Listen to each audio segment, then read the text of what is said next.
ডিম দিয়ে কেক বানিয়ে আর সেই কেক ডেলিভারি করার পর কাস্টমার কেক খেয়ে যখন ফোন করে বলে যে আমার গায়ে প্রচুর অ্যালার্জি বেরিয়েছে, এই শুনে তো আমার কপালে হাত। তো hey everyone, welcome to my mini blog. আশা করছি তোমরা সবাই খুব ভালো আছো আর আমিও খুব ভালো আছি। আজ 25শে ডিসেম্বর, মেরি ক্রিসমাস সবাইকে। এবার আসে আসল কথায়। অনেকেই যখন আমাকে অর্ডার করে প্রথমেই বলে দেয় যে আমার ডিমে অ্যালার্জি আছে, তুমি ডিম ছাড়া কেক করতে পারবে তো, মানে ডিম ছাড়া আবার কেক হয় তো। আমি তখন তাদেরকে বলি হ্যাঁ অবশ্যই হয়।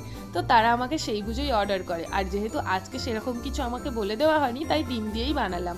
আর 1.5 পাউন্ডের ব্যাটার রেডি করে নিয়েছিলাম, আর দুটোই ছিল ম্যাঙ্গো ফ্লেভার, তাই একসাথেই করে নিয়েছিলাম। আর ব্যাটার রেডি করতেই দেখতে পাচ্ছ এতগুলো বাসন আমাদেরকে মাজতে হচ্ছে। এই শীতকালে যে কি কষ্ট শুধু আমরাই বুঝি, না না মায়েরাও যখন মাজে আমরা শুধু দেখি, আর এখন নিজেদের মাজতে হয় তো তাই বুঝতে পারি এই কষ্টটা।